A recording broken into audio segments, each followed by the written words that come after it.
Good morning students. मैं Anoop Kumar Shukla Eklavya international academy द्वारा आयोजित ऑनलाइन कक्षा में आपका हार्दिक स्वागत करता हूं। विद्यार्थियों, आज मैं जिस प्रकरण के बारे में आपको बताने जा रहा हूं वो प्रकरण है बाल गोविंद भगत, जिसके लेखक अर्थात रचयिता रामरक्ष बेनीपुरी हैं। बच्चों, बाल गोविंद भगत रेखा चित्र एक अनूठी रचना है। इसमें ग्रामीण संस्कृति को पूरी तरह से ग्रामीण संस्कृति को जो जीवंत रूप दिया है, ग्रामीण संस्कृति कैसी होती है, ग्रामीण जनजीवन कैसा होता है, उसका अनूठा उदाहरण प्रस्तुत किया है। इस ग्रामीण संस्कृति में पले बड़े बाल गोविंद भगत इनके बारे में बताया है और इनके जो चारित्रिक विशेषता है, शारीरिक विशेषता है, इनकी जो दिनचर्या है, इनके बारे में यहाँ पर उल्लेख किया गया है।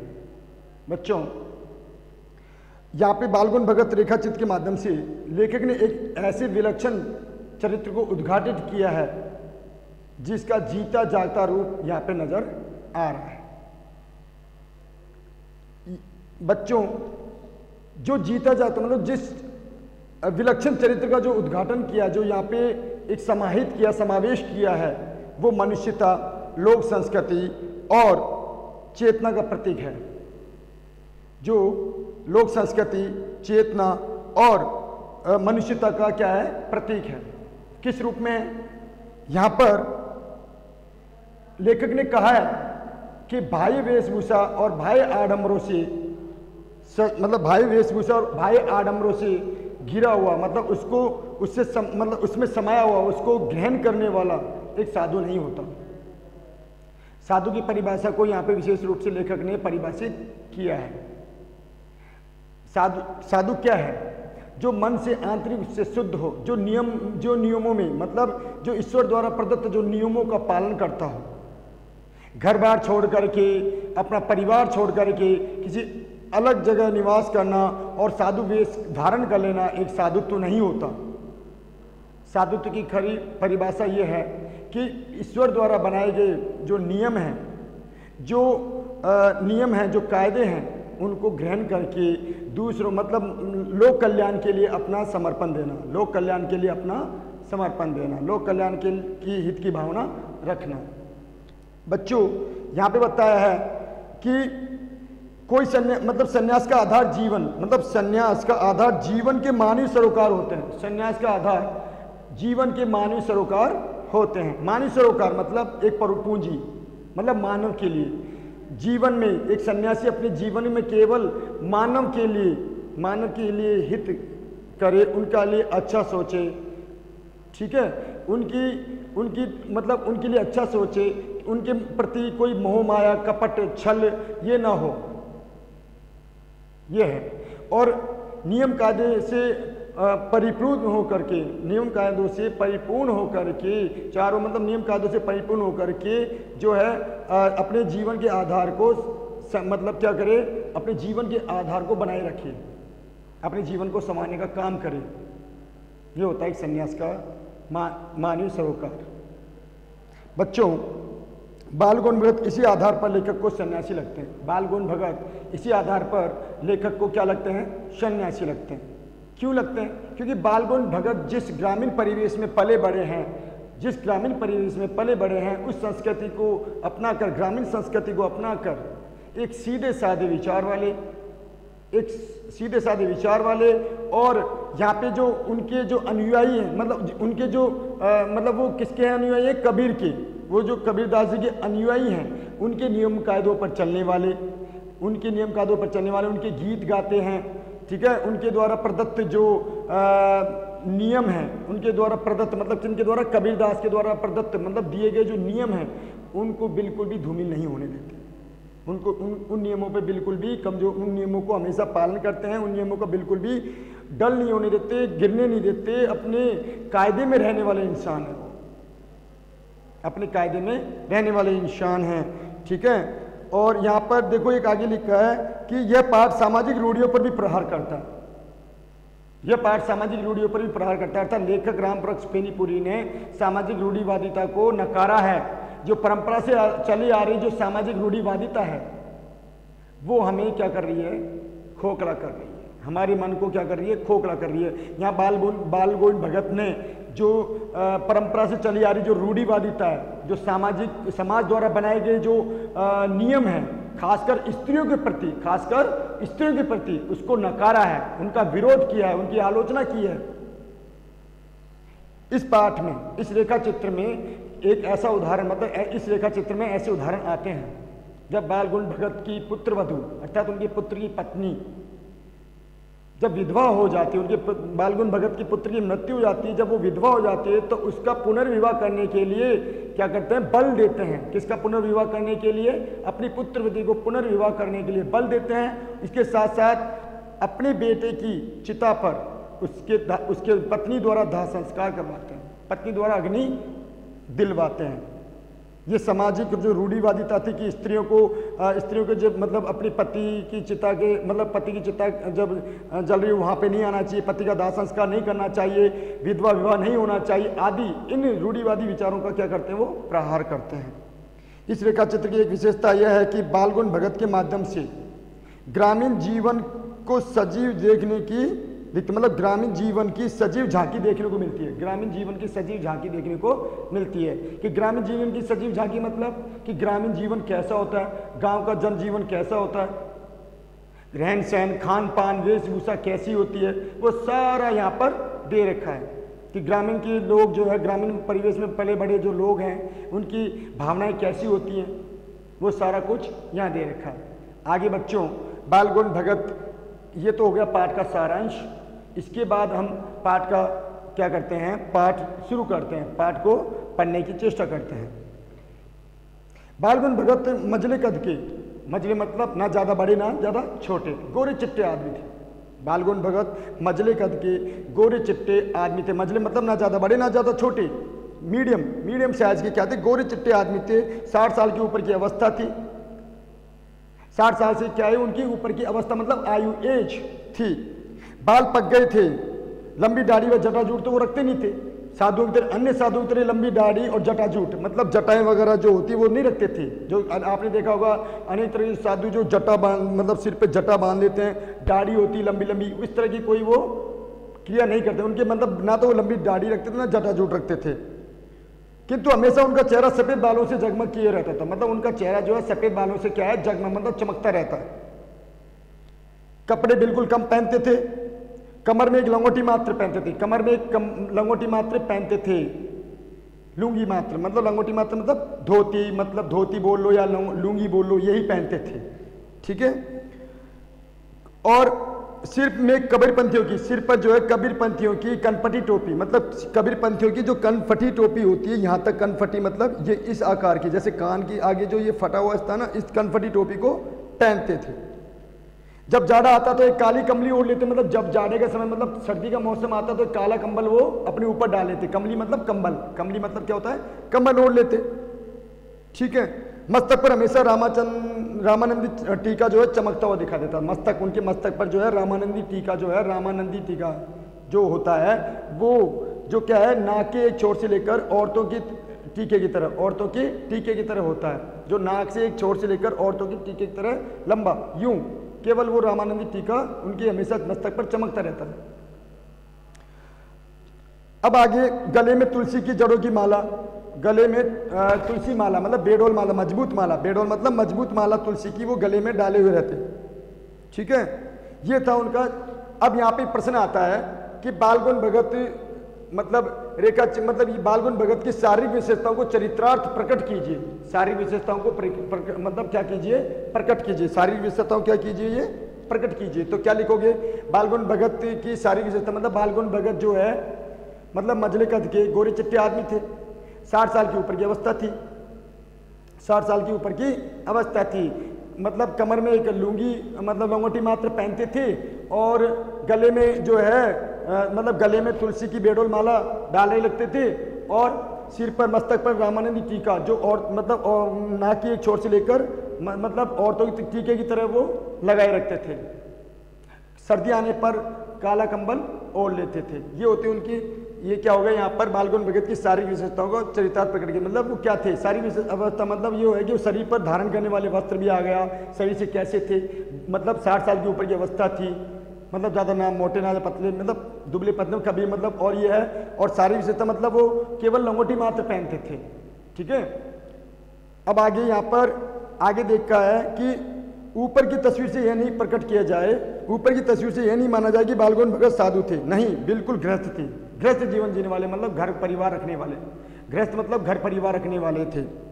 ठीक है, और आगे देखा जाए लेखक कहता है कि उनकी गृहिणी की तो उन्हें याद नहीं है, लेकिन हाँ उनकी एक पत्नी, उनके बेटे और पतोही की तो लेखक को उसके बारे में पूरा पता है। लेखक को उनकी बेटे और पत्नी के, उन बेटे की पत्नी के बारे में पता है। अर्थात कहने का तात्पर्य है कि बालगौन भगत की खुद की कोई पत्नी के बारे में लेखक को पता नहीं है कि वो, ठीक है, वो उनकी, कहने का मतलब उनकी पत्नी नहीं है, उनका स्वर्ग, मतलब उनका क्या हो गया, स्वर्गवास हो चुका होता है उस समय, जब लेखक को जब जानकारी मिली कि उससे पहले ही उनकी पत्नी का स्वर्गवास हो जाता है। लेकिन लेखक को जब अपनी रचना में किसका उल्लेख किया है, उनके बेटे और उनकी पतोही के बारे में भी उल्लेख किया है अपनी रचना में, जो रेखा चित्र में उनके बेटे और पतोही, पतोह मतलब बेटे की पत्नी के बारे में भी उल्लेख किया है।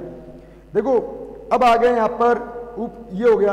अब यहाँ पे मतलब कहने का तात्पर्य है कि थोड़ी खेती बाड़ी और एक अच्छा साफ सुथरा मकान भी था, मतलब गृहस्थ जीवन जीने वाले इंसान थे, अर्थात थोड़ी बहुत खेती बाड़ी थी और एक छोटा सा पक्का मकान भी था उनका, साफ सुथरा पक्का मकान भी था। किंतु खेती बाड़ी करते परिवार रखते भी, खेती बाड़ी भी करते परिवार भी रखते। बालगौन भगत साधु थे, साधु के सब परिवारों से खड़े उतरने वाले थे।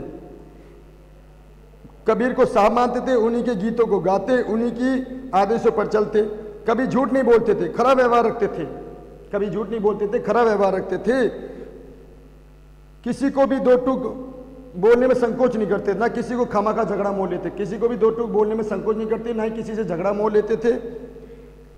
किसी की चीज को नहीं छूते थे, बिना पूछे किसी चीज को यूटिलाइज नहीं करते, व्यवहार में नहीं लाते, मतलब उसको यूज नहीं करते थे। ये उनकी चारित्रिक विशेषता है, ये उनके चरित्र की क्या है, विशेषता है। तो यहाँ पे आगे देखा कि इस नियम को कभी कभी इतनी बारीकी तक ले जाते कि लोगों को आश्चर्य होता, कुतूहल मतलब आश्चर्य, इस नियम को इतनी बारीकी मतलब इतनी गहराई तक ले जाते कि लोगों को आश्चर्य होता। कभी वह दूसरे खेत में सोच के लिए भी नहीं बैठते थे। वह गृहस्थ थे, लेकिन उनकी सब चीज किसकी थी, साहब की थी। साहब मतलब कबीरदास जी की, कबीर का मठ है, एक मंदिर है कबीरदास जी का, वहाँ कबीरदास जी की मूर्ति है, उनको क्या मानते थे वो, अपना साहब अर्थात भगवान मानते थे, गुरु मानते थे, अपना भगवान मानते थे कबीरदास जी को। जो कुछ खेत में पैदा होता सिर पर लाद कर पहले उसे साहब के दरबार में ले जाते, और जो उनके घर में या 4 कोस दूर था, मतलब उनके घर से कितनी दूर था वो, 4 कोस, 4 किलोमीटर दूर था उनके घर से। तो कबीरपंथी मठ से वह दरबार में भेंट रूप जो भी मिलता था उन्हें स्वीकार कर लेते, मतलब वहां पे भेंट रूप में जो भी मिलता था उसे स्वीकार करके अपने घर पर ले आते थे। कहने का मतलब, अब यहाँ भी प्रश्न आ रहा है कि बालगौन भगत किन विशेषताओं गुणों कारण सभी परिभाषाओं में खड़े उतरने वाले साधु थे। ये आप कहते हैं बालगौन भगत किन विशेषताओं या गुणों के कारण सभी परिभाषाओं में खड़े उतरने वाले साधु थे।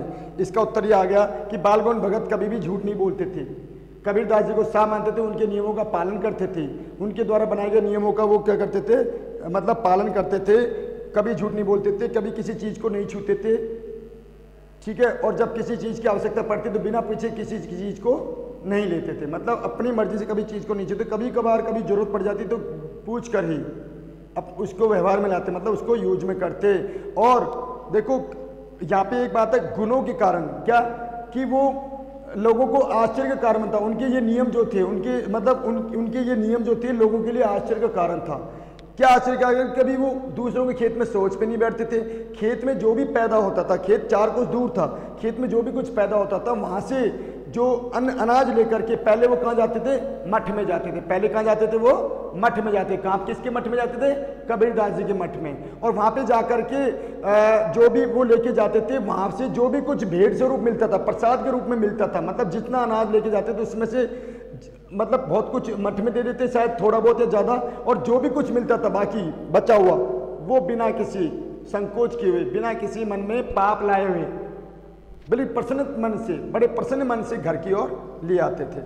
मतलब किसी झूठ नहीं बोलते थे, किसी चीज को व्यवहार में नहीं लाते थे, किसी से लड़ाई झगड़ा मोल नहीं करते थे, किसी से बेवजह मतलब लड़ाई झगड़ा नहीं करते थे, सबसे प्रेम से बोलते थे, कम बोलते थे, मतलब बहुत कम बोलते थे, और मतलब कबीर को साहब मानते थे, उनके गीत को गाते थे, इस कबीर को साहब मानते थे, उनके गीतों को गाते थे, उनके क्या गीतों को गाते, और कभी कभी मतलब उन नियमों को इतनी बारीकी तक ले जाते कि वो कभी किसी के खेत पे सोच पे नहीं बैठते थे, और खेत में जो भी पैदा होता था उसको ले जा करके कबीर के मठ में रख देते थे, मतलब भेंट कर देते कबीर के मठ में जा करके, मठ यानी मंदिर जो आश्रम है वहाँ पे भेंट कर देते, और वहाँ से जो भी प्रसाद के रूप में मिलता है उसे मतलब स्वीकार करते, सहर्ष मन से, मतलब प्रसन्न मन से अपने घर पे ले आते थे। ठीक है ना।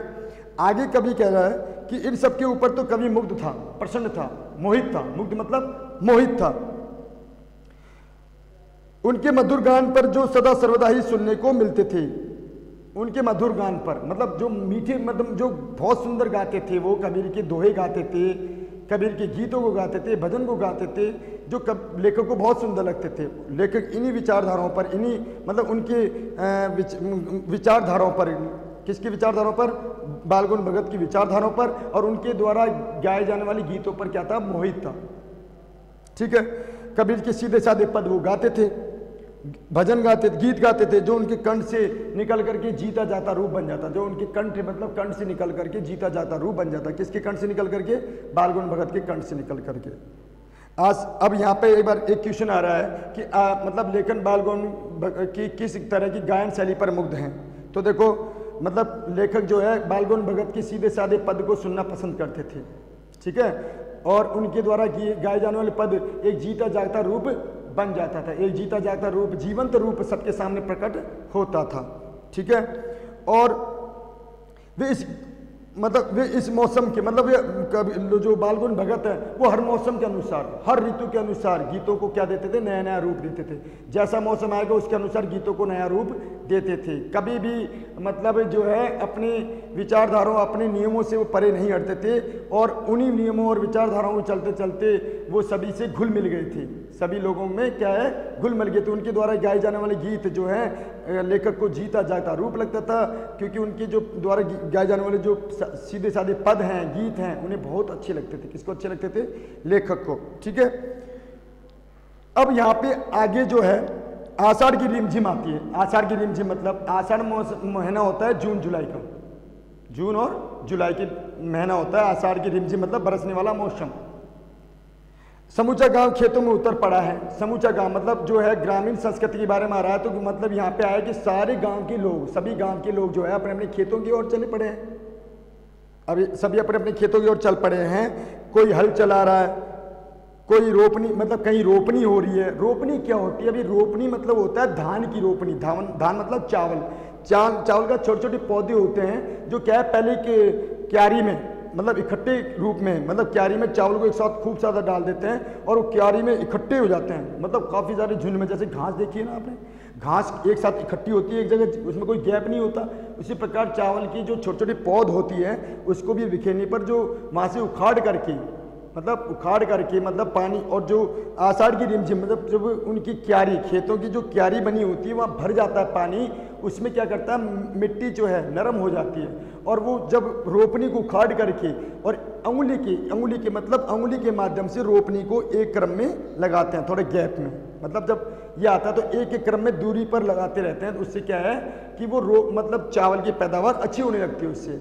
तो वो रोपनी है, मतलब कोई रोपनी कर रहा है, और बच्चे जो है धान के भरे खेतों में, मतलब धान के भरे खेतों में, मतलब जो है खेतों में पानी भरा हुआ है, वहाँ पे बच्चे उछल रहे हैं, और औरतें कलेवा लेकर के, मतलब प्रातःकाल का भोजन लेकर, कलेवा मतलब सुबह का भोजन लेकर के खेत की मेड़ पर, मतलब चारों ओर जो बाउंड्री होती है, खेत की जो डोली होती है, बाउंड्री होती है, वहाँ पर बैठी हुई हैं, और आसमान बादल से घिरा हुआ है, पूर्वाई हवा चल रही है, धूप का कोई नाम नहीं है, ठंडी पूर्वाई हवा चल रही है। ऐसे समय में उस समय एक स्वर तरंग झंकार सबके कानों में गूंज उठता है। तो यहाँ पर एक आया है कि आषाढ़ माह की रिमझिम के शुरू होते ही भगत के गांव में कैसा माहौल या दृश्य दिखाई देने लगा, मतलब लगता है।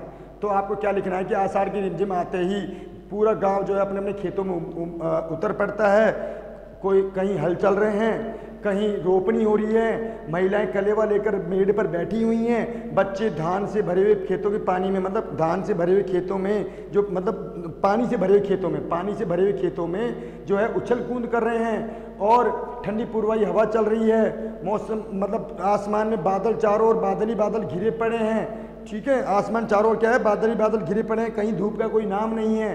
तो ये हो गया आषाढ़ की माह की शुरू होते ही बालगुन भगत के गांव का दृश्य, गांव का पूरा दृश्य। उस समय कब का दृश्य है कि आषाढ़ मतलब जून जुलाई का महीना आते ही सभी लोग क्या क्या कार्य करने लग जाते हैं, सभी लोग अपने अपने खेतों में चले जाते हैं, और बाकी जो मैंने बताया वो मतलब महिला कलेवा लेकर प्रातःकाल का भोजन लेकर मेड़ पे बैठी हुई हैं, हलवाई हल चला रहे हैं, और कोई रोपनी कर रहा है, कोई रोपनी कर रहा है, बच्चे पानी से भरे हुए खेतों में उछल कूद कर रहे हैं। ये आदि दृश्य दिखाई देने को लगता है, दिखाई देने लगता है। आगे चलते हैं कि उसी समय एक स्वर तरंग झंकार, मतलब एक स्वर तरंग मतलब जो है एक गूंज सुनाई देती है सभी कानों में, क्या एक सुनाई देती है गूंज। वो गूंज किसकी है? बालगुन भगत की। किसकी गूंज है?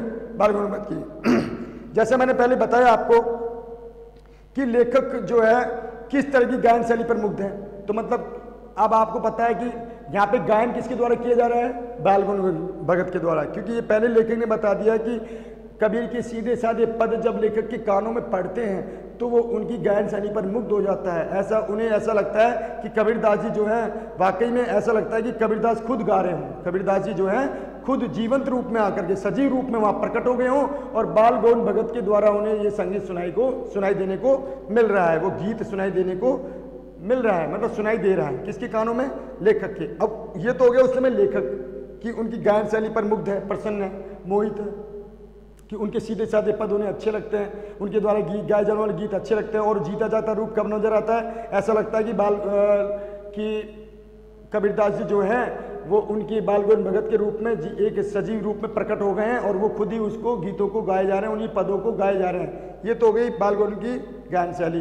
अब यहाँ पर खेतों में जो दृश्य दिखाई देता है आषाढ़ की रिमझिम में, जब खेतों में पूरे सभी खेतों में पानी भरा पड़ा है, और सभी जो हलवा मतलब लोग हैं वो उंगलियों के माध्यम से खेतों में रोपनी कर रहे हैं, और कोई हल चला रहा है, कोई मतलब बच्चे खेतों में पानी उछल रहे हैं, ये सारा दृश्य दिखाई देता है। उसी समय सभी लोगों के कानों में एक संगीत सुनाई देता है। वो संगीत किसका है?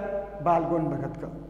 अब आगे देखो, ये कौन है, ये कौन गा रहा है, ये पूछने की जरूरत नहीं है, किसी को पूछने की जरूरत नहीं है। अर्थात कहने का तात्पर्य है कि सभी को पता चल चुका है कि ये किसके द्वारा गाया जा रहा है। किस जो स्वर तरंग जो उनके कानों में सुनाई दिया है वो किसका स्वर तरंग है? बालगुन भगत का। ये किसी को पूछने की जरूरत नहीं है। तो उस समय क्या होता है कि बालगुन भगत अपने मतलब बालगुन भगत का पूरा शरीर जो है कीचड़ से मतलब मिट्टी से, खेत की मिट्टी से क्या है? सना हुआ है। पूरा शरीर जो है खेत की मिट्टी से क्या हुआ है? सना हुआ है, लिथड़ा हुआ है। लिथड़ा मतलब ये है, ठीक है। अब लिथड़ा हुआ है, अपने खेत में वो क्या कर रहे हैं? रोपनी कर रहे हैं। कौन कर रहे हैं खेत में? बालगुन भगत अपने खेत में कर रहे हैं, रोपनी कर रहे हैं। और उनकी उंगली एक एक धान के पौधे को, एक एक धान के पौधे को एक निश्चित क्रम में क्या है? एक निश्चित क्रम में क्या है? रोपनी कर रही है। अर्थात कहने का मतलब कि किसी को पूछने की जरूरत नहीं है कि ये स्वर तरंग किसका सुनाई दे रहा है, सबको पता है ये बालगुन भगत गा रहे हैं। उस समय बालगुन भगत की कैसी अवस्था होती है कि बालगुन भगत की ये अवस्था होती है कि उनका शरीर पूरा कीचड़ से लिथड़ा हुआ है, सना हुआ है, और वो रोपनी कर रहे हैं। एक एक धान के पौधे को जो है निश्चित क्रम में पंक्तिबद्ध में खेतों में बिठा रहे हैं, मतलब खेतों में लगा रहे हैं, गैप दे के एक एक धान के पौधे को वो रोप रहे हैं। पानी से भरे हुए खेतों में, पानी से भरे हुए खेत में जो है रोप रहे हैं, लगा रहे हैं।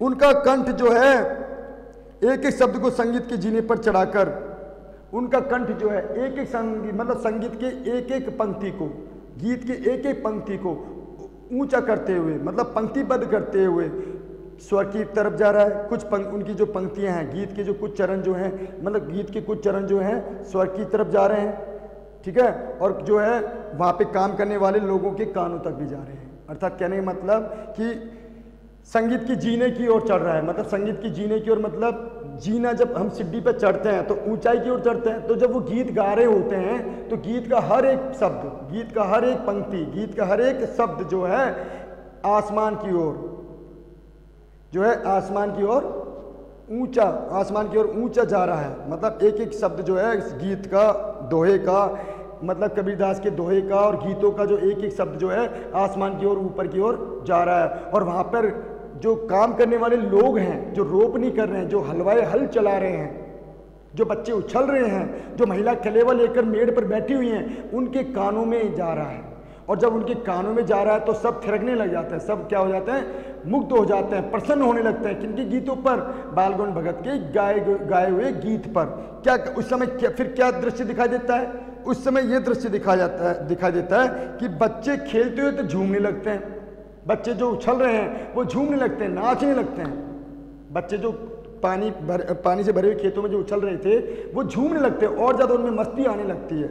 और मेड़ पर खड़ी हुई औरतें जो हैं, मेड़ पर बैठी हुई औरतें जो हैं, उनके होठ कांपने लगते हैं, अर्थात वो बालगौन भगत की गाए हुए गीतों को दोहराने लगती हैं। बालगौन भगत की गाए हुए एक एक पंक्ति को दोहराने लगती है। कौन दोहराने लगती हैं? महिलाएं जो मेड़ पर बैठी हुई हैं। और उसके बाद क्या होता है, वे गुनगुना लगती हैं, हलवाओं के पैर ताल से ऊपर उठने लगते हैं। हलवाई मतलब हल चलाने वाले, जो हल चला रहे हैं उनके पैर जो हैं एक एक पंक्ति जो है मतलब हल के साथ, जब जैसे जैसे हल चल रहा है तो एक मतलब झूमने लगते हैं, उनके ताल जो हैं उठने लगते हैं, पैरों में मस्ती आने लगती है। उनके पैरों में क्या आने लगता है? एक करण मतलब मस्ती आने लगती है, एक उमंग आने लगता है। और उस समय क्या स्थिति होती है कि रोपनी करने वाले की उंगलियां जो हैं, रोपनी जो बाकी खेतों में जो रोपनी हो रही है, बाकी खेतों में जो रोपनी हो रही है, तो रोपनी करने वालों की उंगलियों में वो निश्चित क्रम से चलने लगती है, निश्चित क्रम से। देखो यूं जल्दी चलने लगती है, जल्दी चलने लगती है।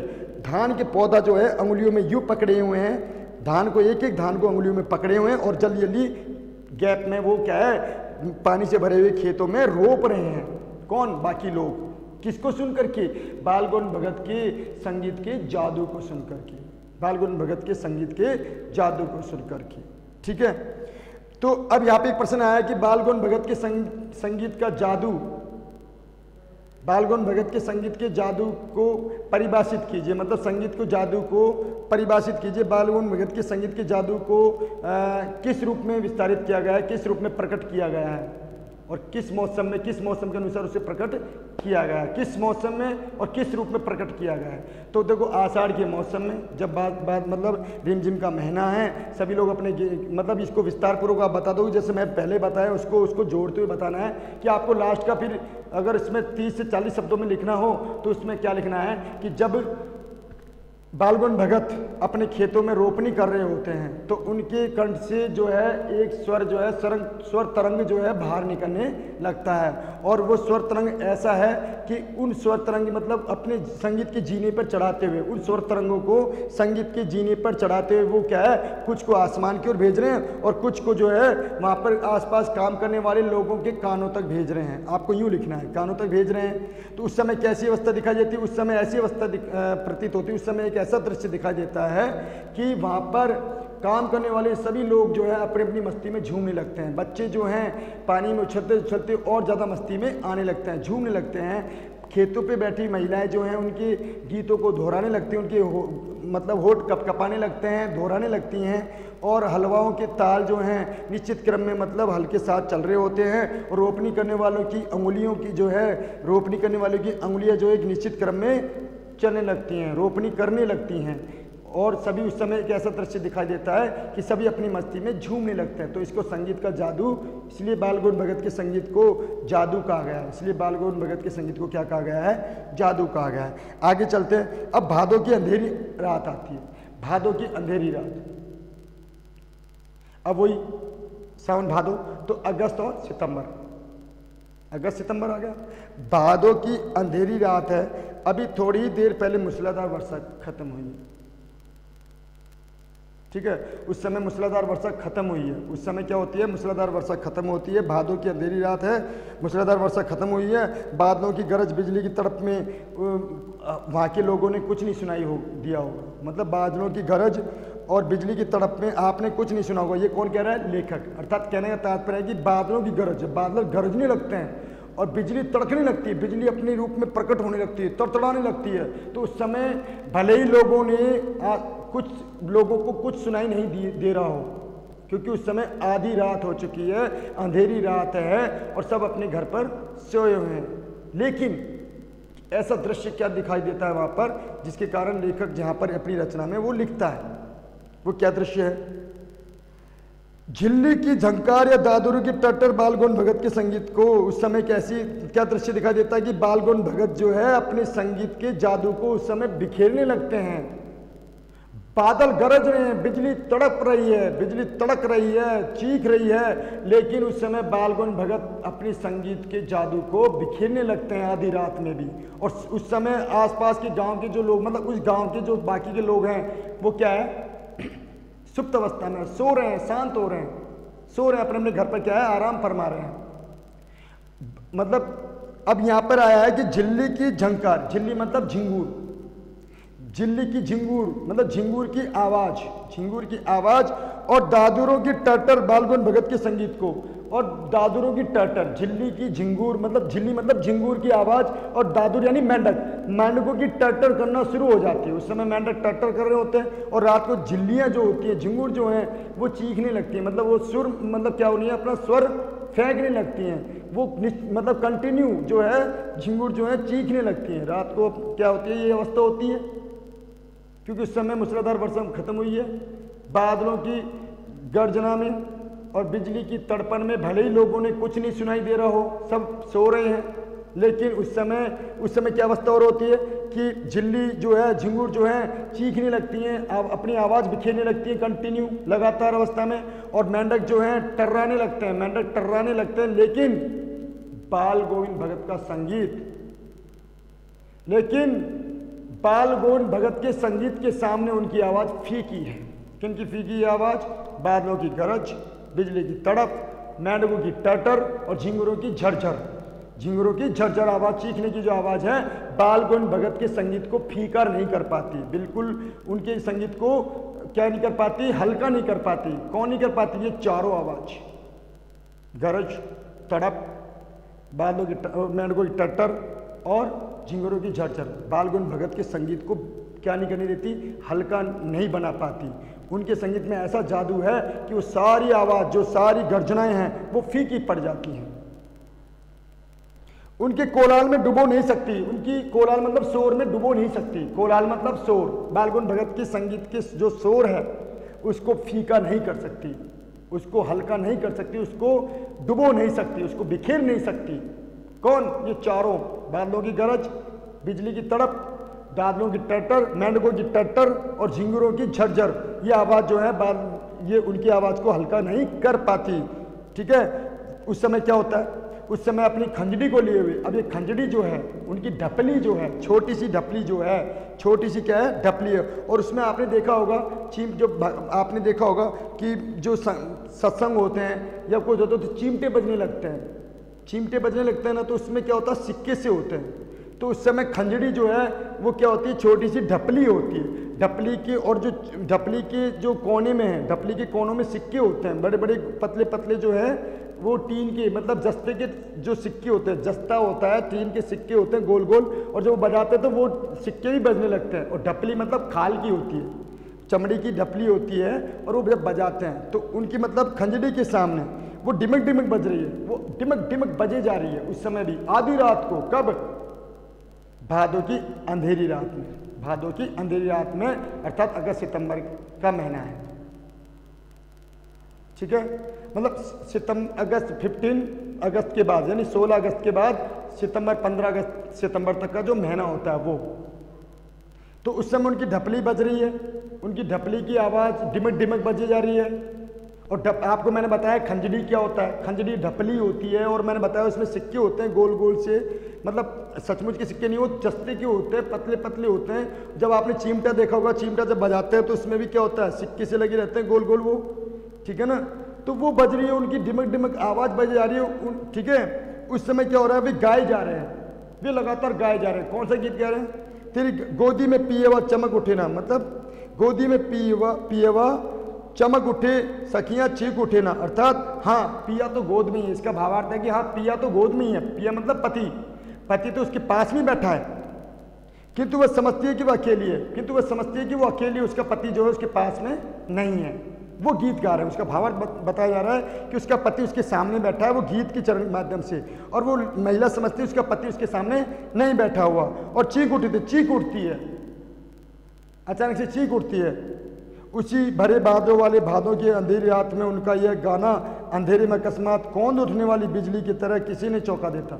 लेखक कह रहे हैं कि लेखक को उस समय एक ऐसा आभास हुआ कि सभी लोग जो है आसपास गांव के सभी लोग जो है सुप्त अवस्था में सोए हो रहे, लेकिन लेखक की कानों तक ये सुर पहुंच जाता है। लेकिन लेखक के कानों तक ये किसके सुर पहुंच जाते हैं? बालगोविंद भगत के। कौन से सुर? कि भादों की अंधेरी रात में जब वो अपनी खंजरी को लेकर के गीत में मग्न हुए जा रहे हैं, गीतों को गाए जा रहे हैं, उस समय क्या अवस्था दिखाई होती है? उस समय एक ऐसा दृश्य होता है कि बाद मूसलाधार वर्षा तो खत्म होती है, बादलों की गर्जना रहती है चालू, और बिजली तड़क रही है। बादल गरज रहे हैं और बिजली तड़क रही है, और मेंढकों की टट्टर और झिंगुरों की झरझर उस समय मतलब शोरगुल में डूबे हुए हैं। मेंढकों की टट्टर और झिंगुर की झरझर जो है शोर कर रहे हैं, लेकिन ये सारा शोर, ये सभी शोर जो है किसके शोर के सामने फीके हैं? बालगोविंद भगत के संगीत के सामने बिल्कुल फीके होते जा रहे थे। और ये सुर किसे सुनाई, किसके कानों तक पड़ रहा था? बालगोविंद भगत का एक ही गीत का पंक्ति किसके कानों तक जा रही थी? लेखक के, रामरक्ष बेनीपुरी के कानों तक पहुंच पा रही थी। तो ये जो मतलब उस समय ये कह रहे हैं कि ये सब अवस्था भी जो है सब फीकी हैं, तो अर्थात किसी चकाचौंध नहीं कर दे, मतलब किसी नहीं जगा दे, ये संगीत हर किसी को जगा दे। इतना अच्छा गाए जा रहे थे वो कि हर जिसके भी कानों में पड़े उसी को भी क्या है? जगा दे, एक बार के लिए जगा दे। आगे देखते हैं। अब सारा संसार निस्तब्धता में सोया हुआ है। उस समय सारा संसार जो है निस्तब्धता में, मतलब बिना किसी संकोच के खामोश अवस्था में सोया हुआ है, शांत अवस्था में सोया हुआ है, निस्तब्ध हो रहे हैं, बिना किसी विचार, मतलब बिना निस्तब्ध हो रहे हैं, मतलब उन्हें महसूस नहीं हो रहा कि क्या है, मतलब शांत अवस्था में सोए जा रहे हैं, खामोश अवस्था में सोए जा रहे हैं, निस्तब्ध हैं। जैसे हम लोग सोते रात को, नींद आने के बाद पता नहीं चलता क्या हो रहा है क्या नहीं हो रहा है। गहरी जब नींद आती है तो उस समय पता नहीं चलता क्या हो रहा है, कहाँ पे क्या हो रहा है, क्या गुजर रहा है, क्या चल रहा है, ये पता नहीं चलता। आगे देखते हैं। बालगोविंद भगत का संगीत जाग रहा है, लेकिन उस समय कौन जाग रहा है? बालगोविंद भगत का संगीत। और किसे जगा रहा है? रामरक्ष बेनीपुरी को। उस समय सारा संसार सोया हुआ है, अर्थात सारा संसार का मतलब गांव के सारे लोग सोए हुए हैं, लेकिन रामरक्ष बेनीपुरी के कानों तक वो संगीत पहुंच रहा है। कौन सा संगीत? भादों की अंधेरी रात में गाए जाने वाला, बालगोविंद भगत द्वारा गाए जाने वाला गीत किसके है ना, उनके कानों में पहुंच रहा है, और इन्हें क्या कर रहा है? जगा रहा है, उनकी मतलब उन्हें मुग्ध कर रहा है, प्रसन्न कर रहा है उनका संगीत। आगे देखते हैं। अब कार्तिक महीने का बारे में आता है।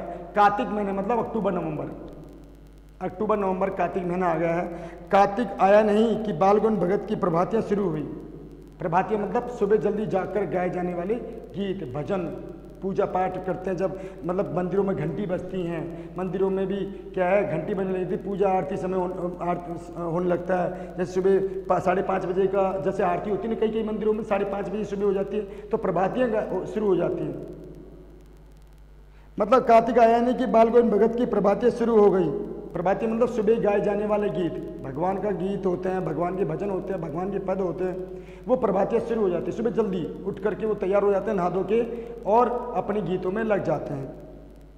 भगत की प्रभाती शुरू हो गई जो फागुन तक चलता है, जो फागुन तक निश्चित मतलब कंटिन्यू चलता रहता है, जब तक सर्दी खत्म नहीं होती, वो जब तक चलता रहता है। होली जब तक मतलब फागुन जो होता है, होली तक ये एक निश्चित जो है क्रम चलता रहता है। सुबह जल्दी क्या है, सर्दी जैसे शुरू होती है अक्टूबर मतलब 15 अक्टूबर के बाद जो मौसम शुरू होता है, जब से लेकर के होली तक ये अवस्था चलती रहती है, और कंटिन्यू वो है प्रभाती गाए जाते हैं। कौन? बालगोविंद भगत सुबह जल्दी उठ करके अपने क्या है नहा धोकर स्नान करके प्रभाती भगवान के भजन में लग जाते हैं, और वो क्या है उस समय गीतों को गाते हैं, भजन को गाने लगता है। कौन? बालगोविंद भगत। न जाने किस वक्त जगकर वह नदी स्नान को जाते। आप देखो ये सारी वर्णन आ रहा है कि देखो सुबह क्या करते, पता नहीं किस वक्त जग जाते, हो सकता है 2 बजे जग जाते, 3 बजे जग जाते, तो नदी स्नान करने के लिए जाते। गांव से बाहर जो नदी है वहाँ पे स्नान करने के लिए जाते, गांव से 2 किलोमीटर दूर, 2 किलोमीटर दूर थी। 2 मील दूर मतलब वह नदी जो थी गांव से 2 किलोमीटर दूर थी। वहां पे सुबह पता नहीं किस वक्त जाकर के वो नदी की ओर चले जाते, नहा धोकर वहां पे नहाने धोने चले जाते। नहा धो करके वहां से नहा धो करके जब लौटते तो गांव की सीमा पर, गांव की बॉर्डर पर, गांव की जो सीमा होती है बॉर्डर पर जो है, वहां पर पोखरे के ऊंचे भिंडे पर, पोखर मतलब तालाब, पोखर मतलब छोटा सा तालाब जो होता है, उसके ऊंचे भिंडे पर, ऊंची डोली पर, मतलब भिंडे पर, ऊंचाई की ओर, पोखर की ऊंचाई की ओर जब बैठ जाते, जो तालाब होता है, तालाब की जो ऊंचाई होती है, ठीक है ना, ऊंचा स्थान, मतलब भिंडा मतलब होता है ऊंचा स्थान, वहां पर बैठ जाते, भिंडे पे बैठ जाते और अपनी खंजड़ी लेकर गाने टेने लगते और अपनी खंजड़ी लेकर के फिर से वो गीत गाने लगते। देखो अब ये प्रभातियाँ शुरू हो गई।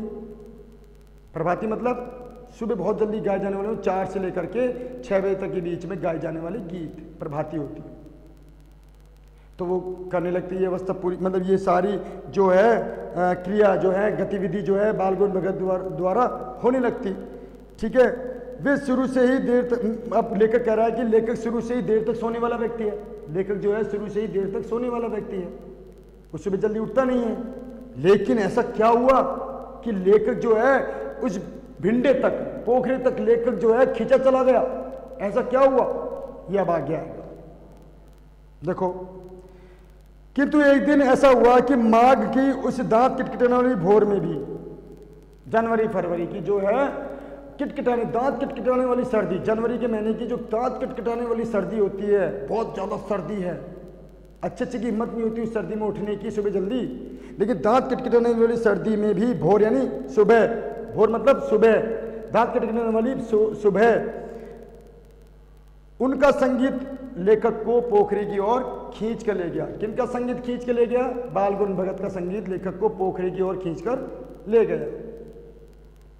अब देखो, अभी आसमान के तारों के दीपक बुझे नहीं थे। उस समय क्या अवस्था होती है कि जब देखो पहले क्या था, आजकल फिर भी तारे नहीं दिखाई देते होंगे क्योंकि पोल्यूशन बहुत हो गया है।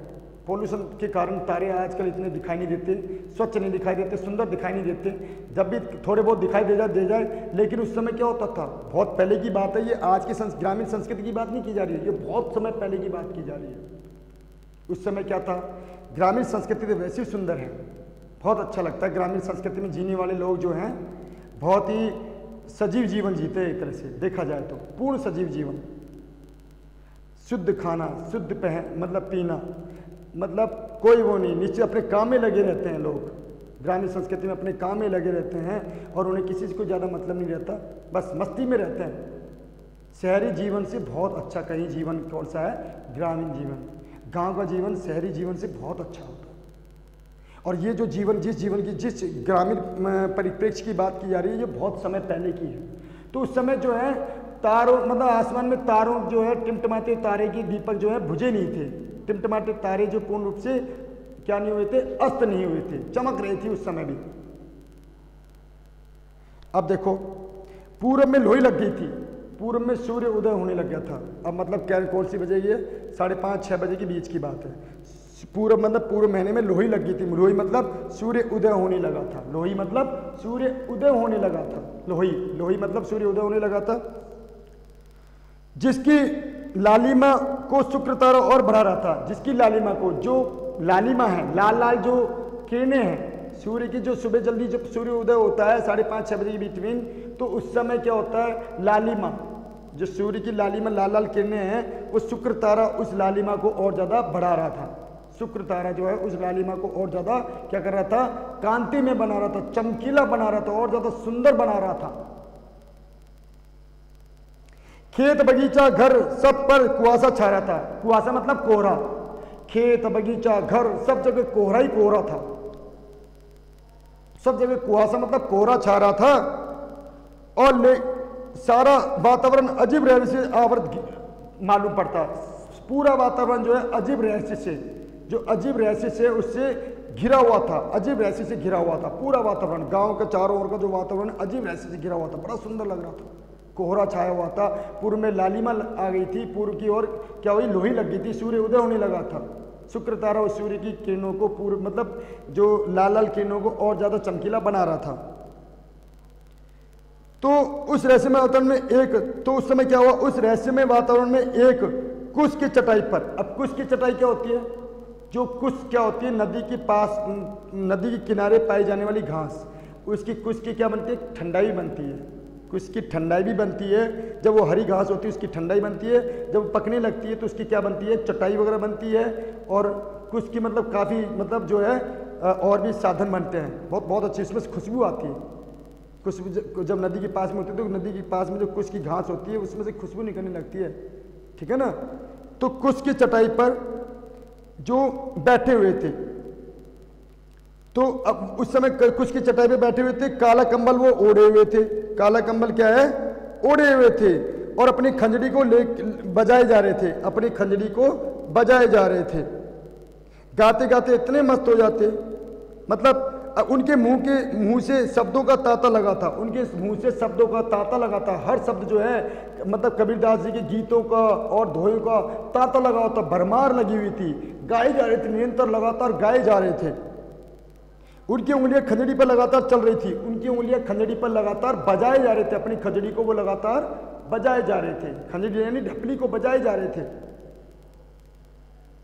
गाते गाते इतने मस्त हो जाते, इतने सुरूर में आ जाते, इतने उत्तेजित हो जाते, गाते गाते इतने मस्त हो जाते, इतने सुरूर में आ जाते, इतने मदमस्त हो जाते कि मालूम होता अब खड़े हो जाएंगे और नाचने लगेंगे। ऐसा मालूम लगता, किसको मालूम पड़ता, लेखक को, कि अब वो खड़े हो जाएंगे और नाचने लगेंगे। कब, मतलब उस सर्दी भरी दांत किटकिटाने वाली माँ की सर्दी जो है, दांत किटकिटाने वाली सर्दी में ये वातावरण दिखाई देता है, ये मतलब ये परिदृश्य, मतलब ये एक चारों का दृश्य जो है उस समय बड़ा सुंदर होता है। और उस सुंदर दृश्य में बालगुन भगत जो है प्रभाती गा रहे होते हैं, और प्रभाती गाते जब पता नहीं कब जग जाते, कब वो जगते सुबह जल्दी, मतलब वो कब तक गाते प्रभाती, माघ महीने से लेकर के फागुन तक। समझ में आया, माघ महीने की दांत किटकिटाने वाली सर्दी में जब एक बार ऐसा हुआ तो मतलब फागुन महीने तक वो जो है ऐसी परंपरा चलती आ रही थी। सुबह जल्दी पता नहीं कब जग जाते, कब वो मतलब सोकर उठ जाते, और सोकर उठते तो 2 किलोमीटर दूर जाकर नदी पे स्नान करते, नदी से स्नान करके अपनी गांव की सीमा पर आकर के जो इनका पोखर था, तालाब था, उनकी मेड़ पर मतलब उसकी भिंडे पर बैठ जाते, उसकी ऊंचाई वाले स्थान पर बैठ जाते भिंडे पर, और वहां पर बैठ करके उन्होंने काली कमली ओढ़ी मतलब ओढ़ा हुआ है, काली कंबल मतलब काला कंबल ओढ़ा हुआ है, और कुछ की चटाई बिछा रखी है, उस पर बैठे हुए हैं, और कबीरदास जी के गीतों की भरमार लगाए हुए हैं, गाए जा रहे हैं, खंजड़ी को बजाए जा रहे हैं, और मदमस्त हो गए और झूम उठ रहे हैं, झूमने लगते हैं, मदमस्त होने लगते हैं। कौन, बालगुन भगत। और ऐसी अवस्था को एक बार क्या हुआ कि लेखक जो है देर तक सोने वाला इंसान है, उनको एक बार क्या हुआ, दांत किटकिटाने वाली सर्दी में वो वहां से उठ करके खेत की भिंडे तक मतलब पोखर की भिंडे तक चले जाते हैं, तालाब की भिंडे तक वो पहुंच जाते हैं। उन्होंने क्या देखा